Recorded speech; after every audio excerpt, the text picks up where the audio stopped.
Hey, thanks for being a part of the conversation. Let's do it. Let's do some pod crashing. Episode number 335 is with Leah Smart from the podcast Every Day Better. Morning, Arrow. How you doing, my friend? Doing fantastic. How about you, man? You and your DJ tour, you finally got everything under control?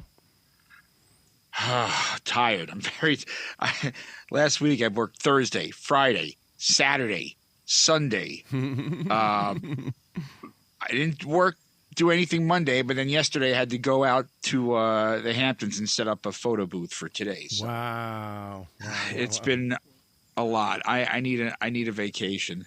Or at least a nap. I have a better idea. You need to listen to Every Day Better. There we go. You know what? In the Hamptons on your vacation. I'm texting my wife. I'm telling Tammy, make a reservation for the Hamptons. We're going to go out there and listen to some podcasts. There you go. Take it away, Arrow. You got 18 today. 18. Excellent. Thank you. Good morning. How are you doing today?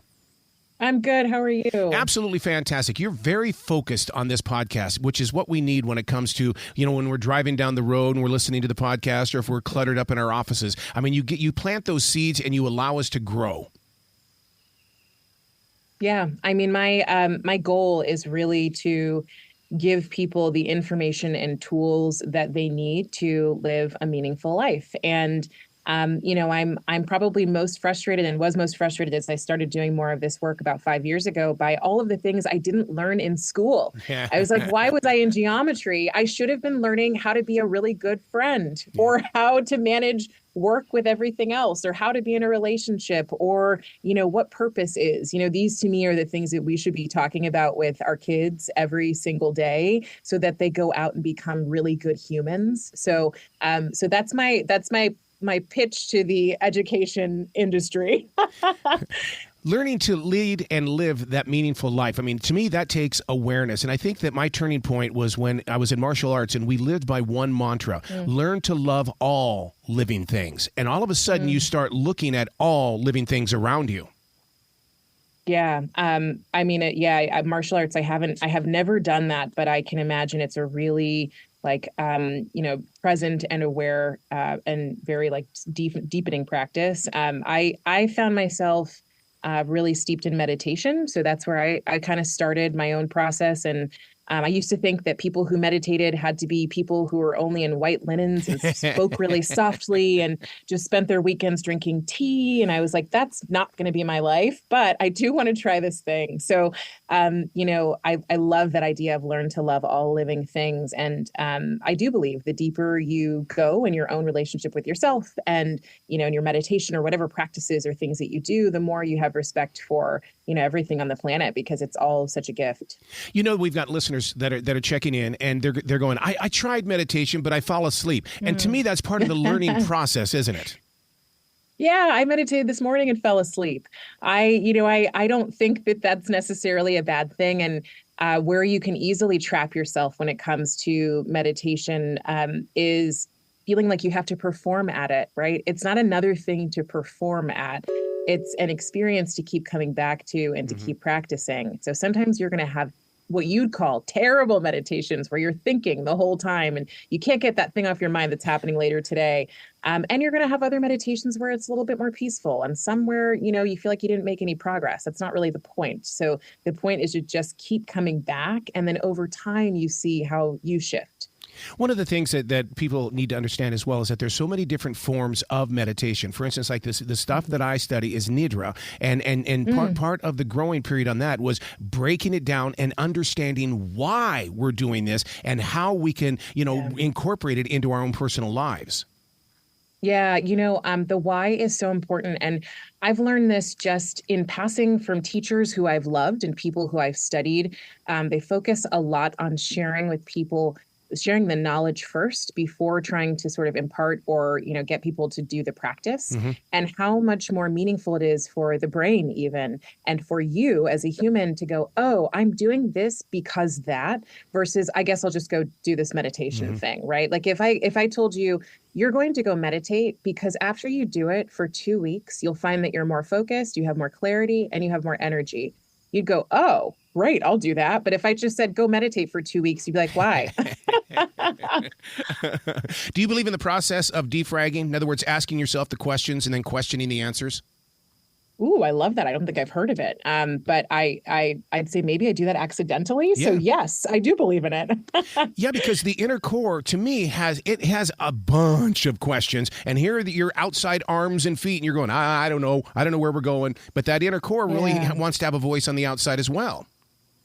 Yeah, I think that asking the questions and questioning the answers is fantastic. I'm definitely, and it sounds like you are too, Arrow, an existential thinker.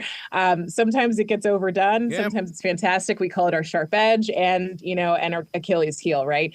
But I do believe that we don't know. We know much less than we believe we know, right? So there's nothing wrong with asking the questions and then questioning the answers.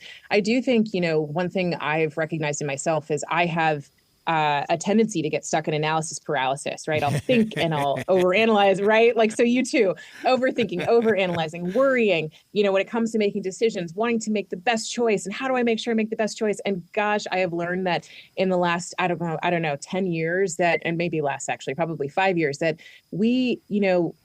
I heard something from a woman who has been studying psychology for a long time. Her name's Ellen Langer. She's the mother of positive psychology.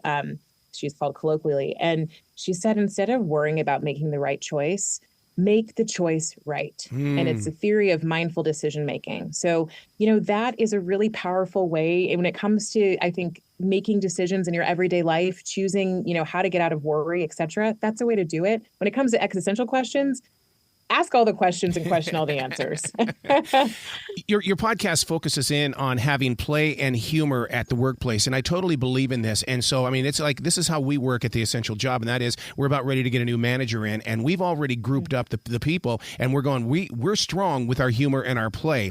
And when they step in, they can't step on us because we will bring up the fun. It's so important, isn't it? Yeah, it's huge. I think there's absolutely times for different things, times for focus, times for all different things. But I think, what are we doing if we don't have some sort of laughter in our work? And I certainly, even in this work that I do, it's pretty meaningful work, and it can sometimes feel really serious. And I found myself in moments where I'm like, relax. Yep. It's not that serious. Like, you're going to be okay, and everybody else is. So, my hope is that anyone that I work with is like, oh, this was fun. Sure, we focused. Sure, we might have stumbled and fallen, but this was fun, because ultimately we are humans. And so, the desires we have outside of work to enjoy our lives and to have fun don't all of a sudden change. We don't become robots when we walk into an office. So how do we bring some of that into the world of work? What happens when our grandkids or even children are zombies? How do we get them to understand the meaningfulness of life, or just to find any purpose to move them forward? Tell me more about zombies. Are we talking like The Last of Us or like social media zombies? I love my grandson to pieces. One of the greatest moments of his life was his graduation this past week, and he was nothing. There was no excitement. There was no emotion. Even when we went out to brunch, there was just nothing going on. And my wife and I are going, what do we do? How do we plant these seeds? Well, I don't know, obviously, that specific situation of what's going on, but I think I've found most of my own sense of meaning, and I've seen people find their own sense of meaning when I'm not holding that little half-pound brick in my hand. Yep. So I absolutely understand that, when I think about iPhones, and I think so many children are growing up with them these days, of course, if not all of them or majority of them, I do think that in some way changes the way that we experience the world. And I think that children and, young adults can spend some more time getting away from those devices so that they can have more experiences like we're meant to have, right? I think that technology has an amazing place in our world, of course, right? And it's going to continue to. It's not going anywhere. So it's really more about the relationship to it. And I think that can bring more of a sense of meaning and purpose, is like actually being out in the world, seeing the world, building relationships, thinking. Just spending time thinking, not just ingesting and consuming from, TV and phones. Another thing you cover on the podcast, which I think is fantastic, no regrets living. This has to be something you got to work on every day. Keep it activated. Yeah, I'm someone who absolutely likes to reflect. I think that's a really important thing to do. And I imagine you do too, Arrow. When I think about no regrets living, I think that some people might look at no regrets as like, well, I'm going to do it all and I'm not going to regret anything. I actually think that's it. I do think, and I've learned from different guests, that there is a real purpose for regret. So it's not so much that we should have, we should, try to find every way we can to never have regret. It's that we have to be able to pull in reflection and look at our experiences and say, well, what would I do differently? That's where learning comes from. So I do think that, much of our life is about lessons, and how much we're willing to explore and integrate those lessons into tomorrow is what makes life better. And that's what I think at the end will make us go, oh, I don't have that many regrets because this had to happen and this had to happen. Yeah. I had to learn this lesson and make this mistake in order for all these things to line up in my life. I love that answer because it reminds me so much of my Sabanim in martial arts. And he used to tell me all the time, I need you off the mat. And I go, but I want to go out there. I want to fight. I want to learn how to do things. He says, you learn more from the sidelines. Sit here and learn more. Their mistakes are probably your mistakes. See them and then go out and correct them. Yeah. Oof. Yeah. And that's a tough one, right? We want to get in there and do stuff. Yeah. We want to be acting. We want to be making moves. And it's like, no, sometimes just sitting back is exactly what you should be doing. And gosh, that's the challenge. But then I'm sure when you look back, you go, oh, yeah, that was exactly what I should have been doing, is watching from the sidelines. Yeah. Yeah, but when you go into each one of these episodes, don't you go in there as a student? Because you really draw me in because of your curiosity. Yeah. I mean, listen, it's one of my core strengths is curiosity. I question everything. I believe there's so much information out there that we don't have. And, the more I can be a sponge and be someone who draws that information out of my guests, the better it is for every listener who comes across the show because of maybe a topic that they're going, oh my gosh, I've been having this experience. Nobody seems to get it. And I just need some help. And I hope to God that whoever I interviewed is someone that they could actually get some real value from. So yeah, I'm walking in as a student, and it's a fine line, right? Of walking I'm the personal development editor here at LinkedIn. So it's a fine line of walking that kind of space and knowing that I have expertise because of all of the work I've done, but also that there's so much to learn. And my job is really to get that out of our guests so that our audience can benefit. Okay, from one podcaster to another one here, when you're prepping and you're about ready to go into a conversation with an authentic philosopher, and the one thing that you're going to cover is forgiveness, how do you prep for that? Do you let it naturally happen, or do you wait for the setup and then you step in? Well, I mean, so definitely preparation goes into that. So there are multiple ways to prep. I have an amazing team of people who, I work with that help me with that preparation, where we think through, what's our angle? What are we really trying to do? My goal is to get something out of that guest that they've maybe never said before or never thought about before. I want them to end the conversation and go, oh, I didn't think of it that way. Or I never got to say that to somebody. That's how I know it's gone well. And so part of that is also then preparing, but also realizing that the kind of the genius is in the moment and in the dance of a conversation, because that's where you get the good stuff from people and not just the questions that they've been asked on every other interview they've done. Wealth versus abundance. I think it took me 40 years to understand that. I'm still figuring it out. I mean, again, this is where I'm a student. I admire that you figured it out. And that's why I bring people on the show. I mean, the beauty of getting to interview these people is I get to learn and I get to share.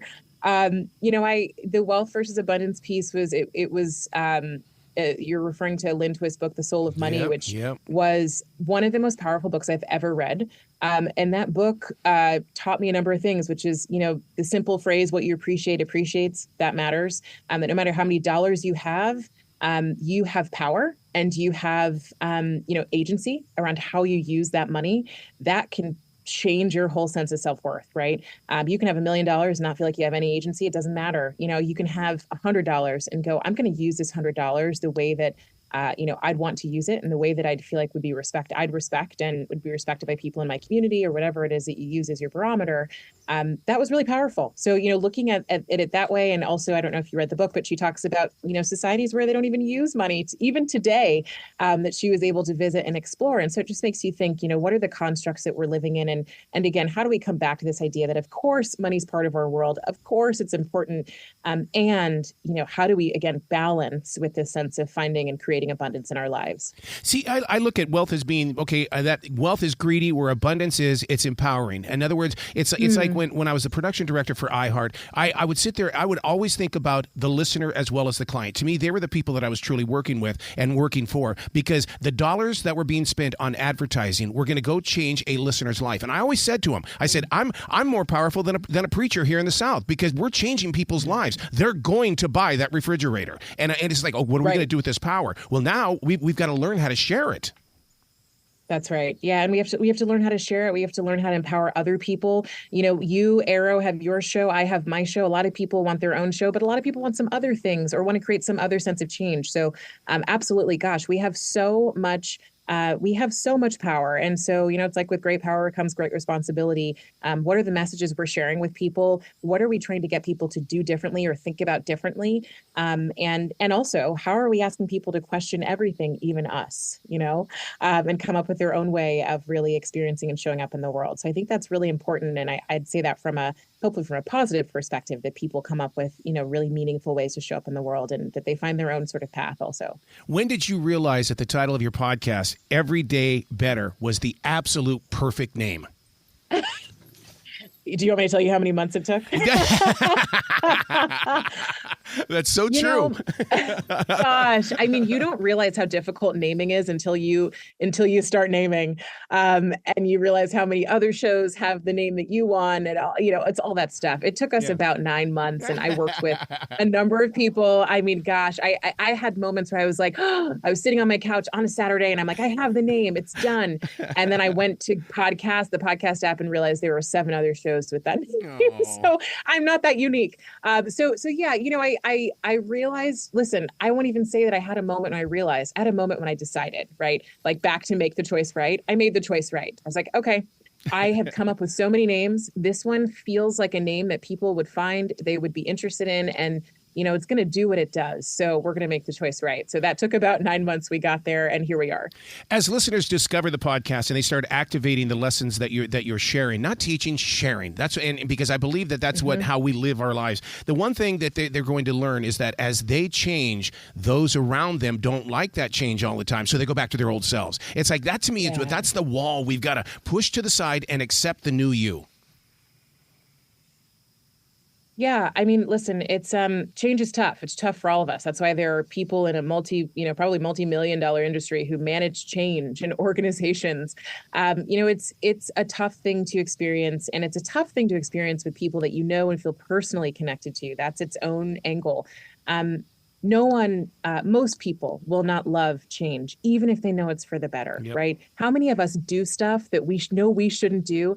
I ate a bunch of ice cream yesterday. I have a favorite gelato shop around the corner, and I found that ice cream and I ate it. I knew I shouldn't have done it. It's like, how many times do we all have vices, we have our stuff. And so, I think ultimately it's like, you got to change for you, and not everyone's going to love it. And I don't always love the people who love you the most will stay on board phrases. I'm not a huge fan of that. I don't think it's about loving you the most. I think it's their own challenges with their own changes they need to make, right? It's like, if you said, I'm going to stop eating meat because this, and this, and you told me all the reasons and there were facts behind it, I'd be triggered because I love meat, right? Yeah. But that's not about you. That's about me. And so I think there's also extending some empathy to the fact that people have challenges with change, not because they don't love us, but because they have to look in the mirror too. You got to come back to the show anytime in the future. 20 minutes with you is not enough. I love it. Oh, I love it. Thank you so much for having me, Arrow. Well, you be brilliant today, okay? You too. See you later.